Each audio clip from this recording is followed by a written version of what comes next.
Hello টিকুজুয়াল চ্যানেলে আপনাদের সকলকে স্বাগত জানাই। এখন আমরা দেখব মসজিদুল হারাম বিশ্বের সবচেয়ে দামি ভবন। চলো বিশ্বের সবচেয়ে দামি ভবনটা দেখা যাক। যদি প্রশ্ন করা হয় বিশ্বের সবচেয়ে দামি ভবন কোনটি, তাহলে আমাদের অনেকেরই হয়তো সবার আগে মাথায় আসবে দুবাইয়ের বুর্জ খলিফা, চীনের সাংহাই টাওয়ার কিংবা আমেরিকার ওয়ান ওয়ার্ল্ড ট্রেড সেন্টারের মতো বিশ্বের সর্বোচ্চ ভবনগুলোর কথা। কিন্তু সত্যিকার অর্থে এইসব ভবন নির্মাণের খরচের চেয়েও অনেক বেশি, প্রায় শতগুণ বেশি অর্থ খরচ করা হয়েছে ইসলাম ধর্মের প্রধান উপাসনালয় মসজিদুল হারাম নির্মাণে। পবিত্র কাবা শরীফের চারদিকে যে মসজিদটি রয়েছে সেটি মসজিদ আল হারাম নামে পরিচিত। এই একটি ভবনে পৃথিবীর সবচেয়ে বেশি মানুষ একত্রিত হতে পারে। প্রতি বছর হজের মৌসুমে পৃথিবীর সবচেয়ে বড় মানব সমাবেশ ঘটে মসজিদুল হারামে। সৌদি আরবের মক্কায় অবস্থিত মসজিদুল হারাম কেন বিশ্বের সবচেয়ে দামি ভবন সে সম্পর্কে আলোচনা করা হবে কি কেন কিভাবে এই পর্বে।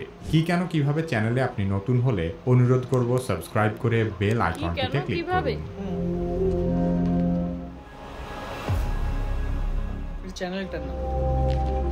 সৌদি আরবের মক্কা নগরীতে অবস্থিত মসজিদুল হারাম ইসলামের পবিত্রতম স্থান এবং বিশ্বের বৃহত্তম মসজিদ। এটি মুসলিম উম্মার জন্য হজ ও ওমরা পালনের কেন্দ্রবিন্দু। মুসলিমদের কাছে পবিত্র কাবা শরীফ এবং মসজিদুল হারাম অমূল্য সম্পদ। ইসলাম ধর্মের কেন্দ্রীয় এই মসজিদের মূল্য মুসলিমরা টাকার অঙ্কে বিচার করে না। তবে যুক্তরাজ্যের দ্য স্ট্যান্ডার্ড পত্রিকার হোমস অ্যান্ড প্রপার্টি বিভাগের অনুসন্ধানে দেখা গেছে মক্কার মসজিদুল হারাম বিশ্বের সবচেয়ে ব্যয়বহুল স্থাপনা। হোমস অ্যান্ড প্রপার্টির প্রকাশনা মূলত বিশ্বের শীর্ষ আবাসন ও সম্পত্তি, বাড়ির দাম এবং অভ্যন্তরীণ সাজসজ্জার বাজার সম্পর্কিত বিভিন্ন বিষয় নিয়ে ফিচার করে থাকে। বিশ্বের শীর্ষ 10টি ব্যয়বহুল ভবন সম্পর্কে গবেষণা করতে গিয়ে তারা দেখতে পায় পবিত্র মসজিদুল হারামের নির্মাণ ব্যয় বিশ্বের অন্য যে কোনো ভবনের নির্মাণ ব্যয়ের চেয়ে অনেক বেশি। হোমস অ্যান্ড প্রপার্টির তথ্য অনুযায়ী মসজিদুল হারামের নির্মাণ ব্যয় প্রায় 75 বিলিয়ন ইউরো বা $100 বিলিয়ন, যা বর্তমানে বাংলাদেশি মুদ্রায় প্রায় 12,15,000 কোটি টাকা। মজার বিষয় হলো বিশ্বের দ্বিতীয় সর্বোচ্চ ব্যয়বহুল ভবনও মসজিদুল হারামের ঠিক পাশেই অবস্থিত। মক্কা ক্লক টাওয়ার নামে পরিচিত আবরাজ আল বাইত টাওয়ারের নির্মাণ ব্যয় প্রায় $15 বিলিয়ন, যা বাংলাদেশি মুদ্রায় প্রায় 1,82,000 কোটি টাকা। এই ভবনটি উচ্চতায় বিশ্বের তৃতীয় সর্বোচ্চ ভবন হলেও নির্মাণ ব্যয়ের দিক থেকে এটি বুর্জ খলিফার চেয়েও এগিয়ে রয়েছে। সংযুক্ত আরব আমিরাতের দুবাইয়ে অবস্থিত বর্তমান পৃথিবীর সর্বোচ্চ ভবন বুর্জ খলিফা নির্মাণ করতে খরচ হয়েছিল প্রায় $1.5 বিলিয়ন বা 12,750 কোটি টাকা। বুর্জ খলিফা বিশ্বের সর্বোচ্চ ভবন হলেও এর নির্মাণ ব্যয় পৃথিবীর অন্যান্য সর্বোচ্চ ভবনের তুলনায় কিছুটা কম। পৃথিবীর দ্বিতীয় সর্বোচ্চ ভবন সাংহাই টাওয়ারের নির্মাণ ব্যয় প্রায় $2.4 বিলিয়ন বা প্রায় 20,400 কোটি টাকা এবং যুক্তরাজ্যে থাকা পৃথিবীর ষষ্ঠ সর্বোচ্চ ভবন ওয়ান ওয়ার্ল্ড ট্রেড সেন্টারের নির্মাণ ব্যয় প্রায় $3.9 বিলিয়ন বা প্রায় 33,150 কোটি টাকা। তার মানে মক্কা ক্লক টাওয়ার ছাড়া পৃথিবীর সর্বোচ্চ ভবনগুলোর কোনোটি নির্মাণ করতে $5 বিলিয়ন বেশি খরচ হয়নি। সেখানে মসজিদুল হারাম নির্মাণের খরচ প্রায় $100 বিলিয়ন।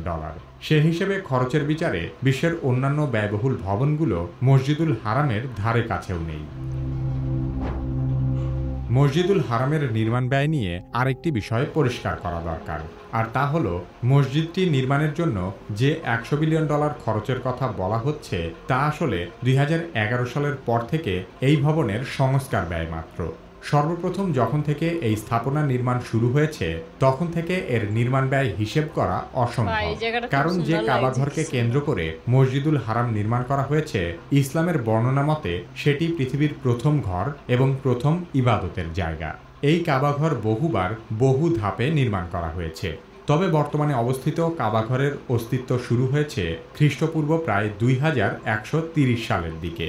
পবিত্র কুরআনে বর্ণিত আছে মুসলিম জাতির পিতা ইব্রাহিম আলাইহিসসালাম ও তার পুত্র ইসমাইল আলাইহিসসালাম একত্রে কাবাঘর নির্মাণ করেছিলেন।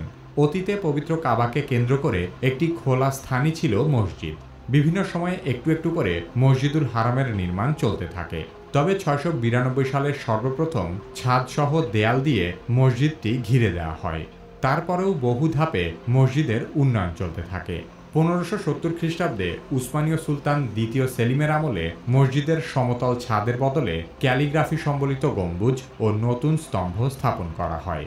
তবে মসজিদুল হারাম সংস্কারের সবচেয়ে সেরা উন্নয়ন প্রকল্পগুলো গ্রহণ করা হয়েছে 1955 থেকে 1973 সালের মধ্যে।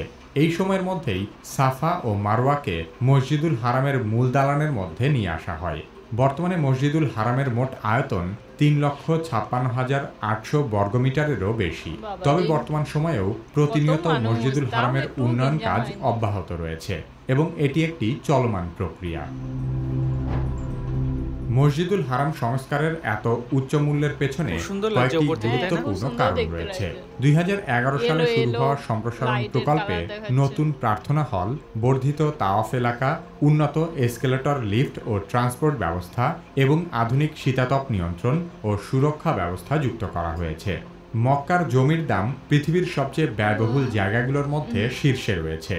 মসজিদুল হারামের চারপাশের প্রতি বর্গমিটার জমির মূল্য 30 লাখ থেকে 50 লাখ সৌদি রিয়াল, যা বাংলাদেশি টাকায় প্রায় 9 কোটি থেকে 15 কোটি টাকা পর্যন্ত হতে পারে।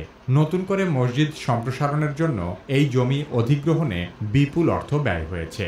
হজ ও উমরার জন্য প্রতি বছর কয়েক কোটি মানুষ এখানে আসে, ফলে হাজিদের নিরাপত্তা নিশ্চিত করতে পৃথিবীর সবচেয়ে আধুনিক প্রযুক্তি ব্যবহার করা হয়েছে। সন্ত্রাস বিরোধী বিশেষ স্ক্যানার ও সার্ভেইলেন্স সিস্টেম, লক্ষাধিক ক্যামেরা ও ফেস রিকগনিশন প্রযুক্তি এবং স্বয়ংক্রিয় ভেন্টিলেশন ও আগুন প্রতিরোধী ব্যবস্থা স্থাপন করা হয়েছে। এখানে ব্যবহৃত অধিকাংশ প্রযুক্তি শুধুমাত্র এই মসজিদের জন্য বিশেষভাবে উদ্ভাবন করা হয়েছে। মসজিদুল হারামেই রয়েছে বিশ্বের সবচেয়ে সেরা ও বিস্তৃত মাইক ও সাউন্ড সিস্টেম, যার মাধ্যমে প্রতিদিন 5 ওয়াক্ত আজান ও সালাতের আওয়াজ সম্প্রচার করা হয়। মসজিদুল হারামে বিশ্বের সর্বোচ্চ মানের স্থাপত্য ও নির্মাণ সামগ্রী ব্যবহার করা হয়েছে। মসজিদের ভেতরে ব্যবহৃত মার্বেল, গ্রানাইট এবং কার্পেট অত্যন্ত ব্যয়বহুল। মসজিদের কিছু অংশে বিশুদ্ধ স্বর্ণের প্রলেপ ব্যবহার করা হয়েছে। বিশেষ করে স্বর্ণ দিয়ে তৈরি পবিত্র কাবার গিলাফ প্রতি বছর নতুন করে তৈরি করা হয়, যার মূল্য প্রায় $6 মিলিয়ন বা প্রায় 65 কোটি টাকা। মক্কার মরুভূমির পরিবেশের মাঝে গড়ে ওঠার কারণে মসজিদুল হারামে অত্যন্ত জটিল ও ব্যয়বহুল শীতাতপ নিয়ন্ত্রণ ব্যবস্থা স্থাপন করা হয়েছে। তবে তার চেয়েও আশ্চর্যের বিষয় হল মসজিদুল হারামের মেঝে। এই মসজিদের মেঝে এমন মার্বেল দিয়ে আচ্ছাদিত যার বিশেষ তাপ শোষণের ক্ষমতা রয়েছে, ফলে প্রখর রোদে খোলা আকাশের নিচে কাবার চারপাশে তাওয়াফ করার সময়ও পায়ের তলায় বেশ ঠান্ডা অনুভূত হয়। মসজিদের মেঝে ছাড়াও দেয়াল, স্তম্ভ এবং অন্যান্য অংশে ব্যবহৃত মার্বেলও অতি উচ্চমানের। ইতালির ক্যারেরা অঞ্চল থেকে আনা বিশ্বের অন্যতম সেরা মার্বেল মসজিদের প্রধান মেঝেতে ব্যবহার করা হয়েছে। গ্রিসের থ্যাসোস দ্বীপ থেকে আনা অত্যন্ত উজ্জ্বল ও সাদা মার্বেল মসজিদের ভেতরের দেয়াল ও স্তম্ভে ব্যবহার করা হয়েছে। তুরস্কের মুগলা অঞ্চল থেকে আনা মার্বেল সাফা মারওয়া এলাকায় ব্যবহৃত হয়েছে। এছাড়া ভারত, ব্রাজিল ও সৌদি আরবের স্থানীয় কিছু গ্রানাইট মসজিদের ভিত্তি ও স্তম্ভ হিসেবে ব্যবহার করা হয়েছে। সবকিছু মিলিয়ে এই ভবনের প্রতিটি কোণায় ব্যবহৃত সর্বোচ্চ মানের নির্মাণ সামগ্রী এবং সর্বাধুনিক উন্নত প্রযুক্তির ব্যবহারের কারণে মসজিদুল হারাম বিশ্বের সবচেয়ে ব্যয়বহুল স্থাপনায় পরিণত হয়েছে। বৈষয়িক এবং আধ্যাত্মিক উভয় দিক থেকে পৃথিবীর সবচেয়ে মূল্যবান স্থাপনা মসজিদুল হারাম ভৌগোলিকভাবেও এক অনন্য জায়গায় অবস্থিত।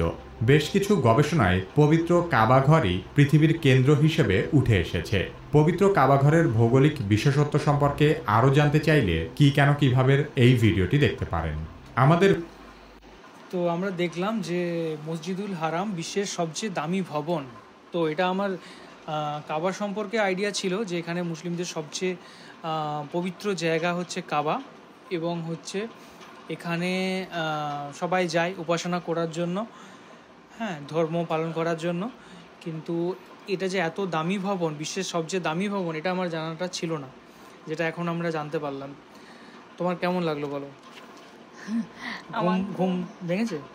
হ্যাঁ, মানে প্রচুর হাই উঠছে, প্রচুর ঘুম পাচ্ছে, কিন্তু তাও আমি দেখলাম মসজিদুল হারাম আমার খুব ভালো লেগেছে। সত্যিকারের এটা একটা দামি ভবন, এটা দেখলেই বোঝা যায়। আর ওপর থেকে যখন দেখাচ্ছে খুব সুন্দর লাগছে দেখতে, আর সবাই মিলে একসাথে ঘুরছে, মানে ওখানে যতজনেই যাক গেঞ্জাম মানে অনেকটা প্লেস জুড়ে করা হয়েছে। আমার খুব ভালো লেগেছে। আর ওটা একটা পবিত্র স্থান, আর সত্যিকারেরই যখন আমরা দেখছি পুরো পবিত্র স্থানের মতোই মনে হচ্ছে। আর তার সাথে আলো আর ওখানে মানে মানুষ যে শান্তিতে, ওখানে যে মুসলিমদের যে নাম হয় সেখানে সবাই শান্তিতে করতে পারবে, অনেকটা জায়গা জুড়ে রিল্যাক্স। আর আমার এটা দেখে খুব ভালো লেগেছে, এটা আমরা অনলাইনে দেখতে পেলাম, আপলোড করেছে বলে, না হলে তো আমাদের সবসময় যেয়ে দেখা সম্ভব হয় না। এটা অন্য দেশে, এটা হ্যাঁ অন্য দেশে, আমি তো সেটাই তো বলছি যে যেয়ে দেখা সম্ভব হয় না, এখানে কোনো হিন্দু যেতেও পারবে না। হ্যাঁ তার জন্য আমরা তো অনলাইনের মাধ্যমে দেখতে পেলাম, এটা আমার দেখে খুব ভালো লাগলো। সেটাই, তো এই ভিডিওটা র্যান্ডম আমাদের কাছে এলো, জাস্ট তার জন্য আমরা চালালাম এবং দেখলাম যে বিশ্বের সবচেয়ে দামি ভবন। চলো দেখা যাক বিশ্বের সবচেয়ে দামি ভবন কি। তারপর আমরা জানতে পারলাম অ্যান্ড হচ্ছে এটাকে কাবা ঘরও বলা হয়, যেটা আমরা জানি। তো খুবই পবিত্র জায়গা এটা। অ্যান্ড আমার তো বেশ ভালো লাগলো ভিডিওটা দেখে, দেখতে উপর থেকে খুব সুন্দর লাগছে দেখতে। সব মানুষরা এখানে প্রেয়ার্স করে, আমার অনেক মুসলিম বন্ধুরা তারা ওখানে গিয়েছে, এখানে তারা ছবি দেয়, দেখেছি। তো আমার তো খুব দারুণ লাগলো। হ্যাঁ আমারও খুব দারুণ লাগলো। তো থ্যাংক ইউ সো মাচ আমাদের ভিডিও দেখার জন্য। অ্যান্ড কোন ভিডিও আমরা দেখতে পারি এবং তার উপর রিয়াকশন করতে পারি, রিভিউ করতে পারি, সেটা কমেন্টে অবশ্যই জানাও। অ্যান্ড আমাদের ফেসবুক চ্যানেলটা অ্যান্ড ইউটিউবে, ফেসবুক ইনস্টাগ্রাম এই দুটো জায়গাতে অবশ্যই ফলো করে রাখো। অনেক সময় আমাদের কপিরাইট ইস্যুর জন্য এখানে ভিডিও ব্লক হয়ে যায়, তো সেজন্য আমরা ফেসবুকেও সেই ভিডিওগুলো পোস্ট করে থাকি, অ্যান্ড সেখানে আমাদের সব আপডেট পেয়ে যাবে। তো অবশ্যই ফেসবুক অ্যান্ড ইনস্টাগ্রামটাকে ফলো করো। তো এখনকার মতো এই পর্যন্তই, দেখা হবে নেক্সট ভিডিওতে। আর সবাই আমরা কি ধরনের বানাবো টিলার যান অবশ্যই জানিও। তো টাটা। জানিও।